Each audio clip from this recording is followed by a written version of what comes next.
Hello and thank you so much. I am Cedric Bailey. Hope you're doing all right. As you know, the midterm elections are coming up, and we want to make sure you do what you got to do to get out and vote. It's so important that you do so. And the great thing about it is you don't have to tell anybody who you vote for. You just do it. All right, anyway, I want to take this time to introduce a classmate of mine.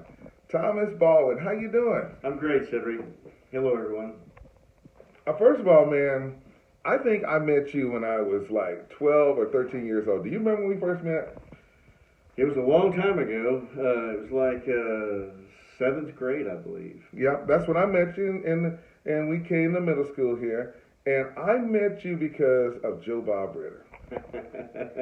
Yeah, Joe Bob lived on the corner, and I guess his mom still lives there on D. And 4th Street. And 4th. Mm-hmm. And God, we've been over there so many times. Yeah. And I think I had Joe Bob and Larry Edwards. Oh, you remember Larry Edwards? You may have been in all in our art class in 7th grade when I came. Yeah. And you know what, man? I got this picture because Julie is in there. I was on student council at Ardmore Junior High. We had we had 6th and 7th grade was middle school, and then we had 8th and 9th grade, which was junior high. And so there were 40 of us that were selected. I don't even know how I got put on there, and the next thing I know, I'm an officer. So I think they picked me for some reason. But we had some great times during that time period, and I was doing newspapers, and your family on my route, they used to have Winn-Dixie or Foodway, and on my paper route, which we was throwing morning papers and afternoon papers, was Baldwin's Restaurant. Yes, sir. So you can get the best hamburgers. My mom and dad have had it for, I think, 46 years now. And I started working there in 7th grade. Wow. Well, let's speed forward and let's talk about it. We graduated in 1980, May 25th, 1980. And when we left, Thomas, what happened to you? Where did you go? Well, I got out of high school early that year in December and became a petroleum landman. And that was kind of at the beginning of one of the boom cycles in the oil business. Kind of traveled in Oklahoma City, all over the state of Oklahoma. Did that for a few years. Then the bus cycle came back, worked at Mom and Dad's restaurant, started working at Crystalwood Restaurant for about 3 years, worked those 2 jobs, and decided if I really wanted to try to improve myself and do something different, I probably needed to go to school. And I had met a young woman, my wife, who was at OU going to school and had worked summers for us at Crystalwood.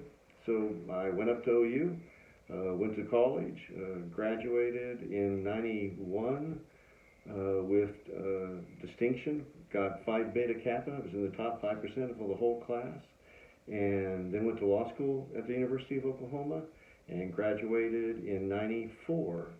Worked in the DA's office in Oklahoma County until I passed the bar. And I was a supervising attorney for the University of Oklahoma's Criminal Defense Clinic.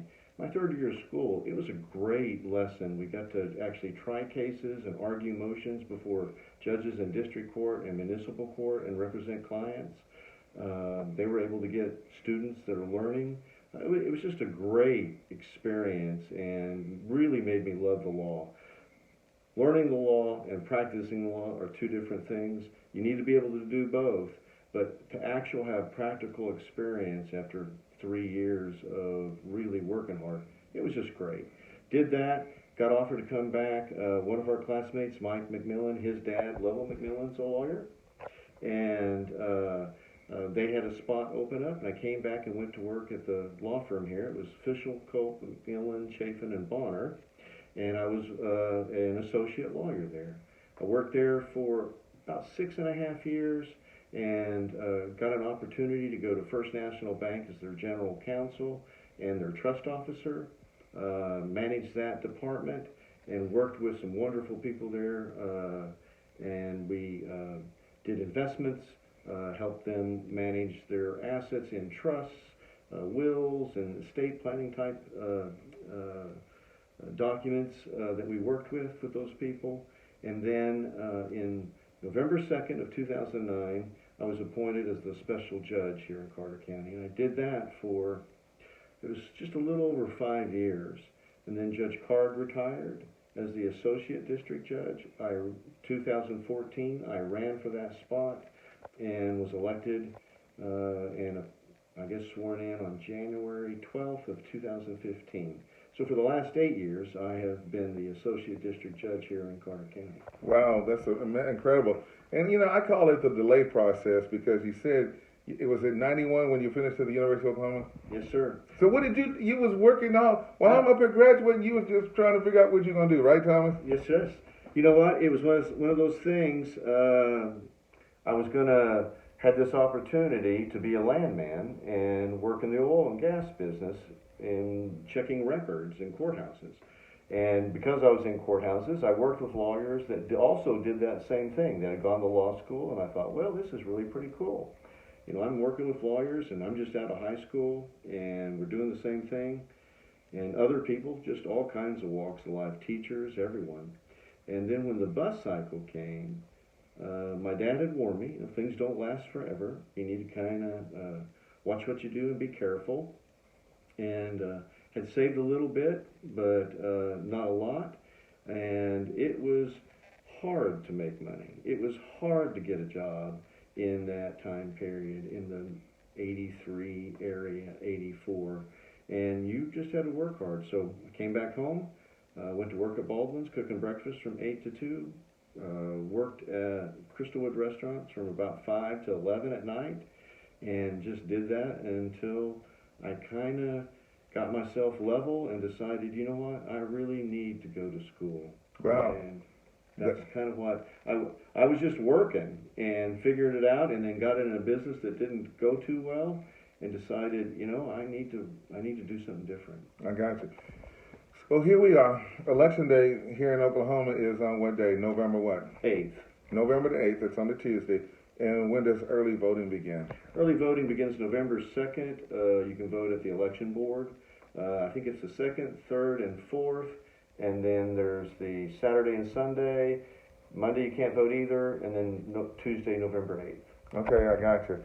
So you got 8 years in as this associate district judge. Is that correct? Yes. Okay. Now, my question is, what is the difference today, and what do we find as a judge, the cases? Because since I've been back in Ardmore since 2018, I see that our young people are really going through a lot of challenges, and the parenting today is nowhere near like what it was coming up. So what are some of your concerns that we have to deal with in 2022? Well, obviously, we all just went through a pandemic. And whether, or doesn't matter what you believe about it, there's been real effects on people, stress, whether it's employment or work or health. And young people have been affected by all those things. They've watched people get sick. Some of them recover quickly. Some people in their family may have passed away. And the stress underneath the surface for our young people is, I believe, at an all-time high. And that creates all kinds of problems. If there's good parenting in place, sometimes it's enough, and kids can deal with it by talking to their parents and going through those things.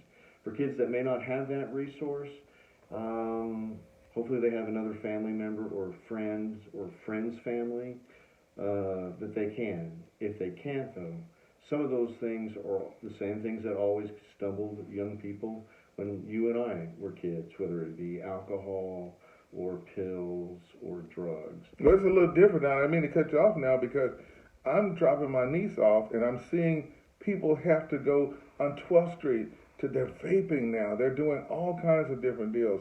I mean, what is going on? And my other concern is, Thomas, is grandparents, they raise their kids, but they fool around and have to raise their children's kids.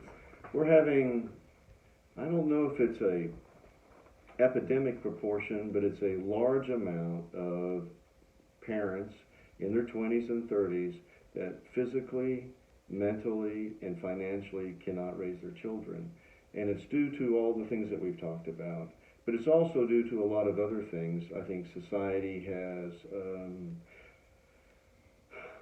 not helped in providing in commercials and in media and movies a lifestyle that is hard to attain in your 20s or 30s. It's a lifestyle that most of, in our time, it was our grandparents might have been living it because they had worked their whole life and they had earned things and got things and took care of it. And yet today, I think the projection onto these kids from society is that you deserve this now and society owes it to you. And it causes hard feelings and it causes, I think, stress and depression. And we have, I think, a generation that may be more lost than I've seen in a long time. Wow, it's interesting.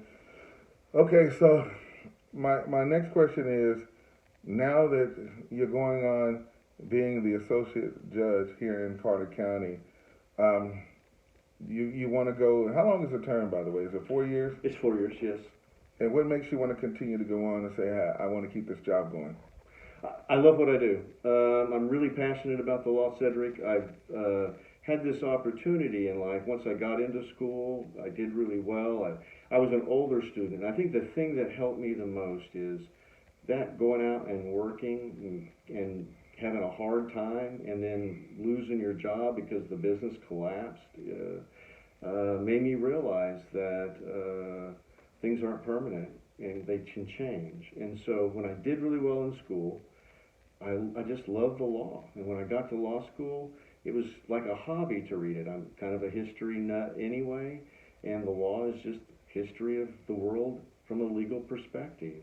And in this job, I'm able to, I work with 2 committees currently on the Supreme Court for the Oklahoma Judicial Conference. One is the Legislative Committee.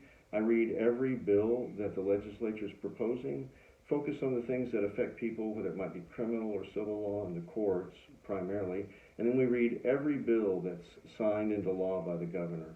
That keeps me up to date on what's really current and going on. That's a big help to me when I have cases, because we'll handle somewhere between 2,000 and 2,500 cases each year right now. It used to be closer to 3,000 to 3,500. But it's been reduced a little bit, partly because of the legalization of or decriminalization of felony possession. It's all misdemeanors now, and so we've seen less felony filings, which has slowed things down. And they've done some other reforms that are good, but it's kind of slowed down some of the criminal filings. But it's picked up some of the civil filings, divorce, guardianship, involving families, deprived cases, juvenile cases, and then just civil cases. And so what that has allowed me to do in being on that committee is to stay up to date with things that change, and things change every year. Gotcha. Listen, I want to just take this time to share with you about Thomas Baldwin, and of course Election Day is coming up, and the most important thing I can ask you to do is make sure that you go vote.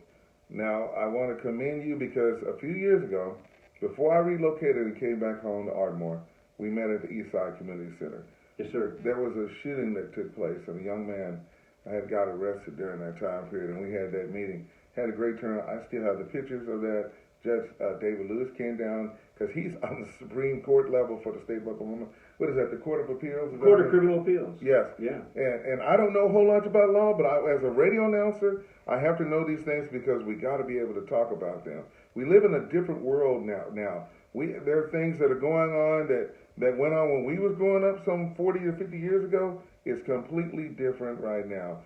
So I want you to share this video of Judge Baldwin and I talking about his past and where he stands and what he hopes to accomplish here. So make sure you go out and vote. You know, when I was at the Carter County Fair, we was hanging out there. It was me and Robbie and Darla, and we was just sitting there inside watching the people come in, and I sat there and volunteered about 2 or 3 hours of my time, and half the people they were concerned, and then there was a half that weren't concerned. So I'm going to say with you, if something goes on in the system and you don't say anything and you don't do anything, then don't get mad and say, well, they did this and did that. Well, if you go and use the political system and go vote, then you won't have nothing to complain about. So that's just my opinion. Judge Baldwin, you get the final comments and what you want to share with people and why they should re-elect you as Associate District Judge. I hope I'm saying that right. You did.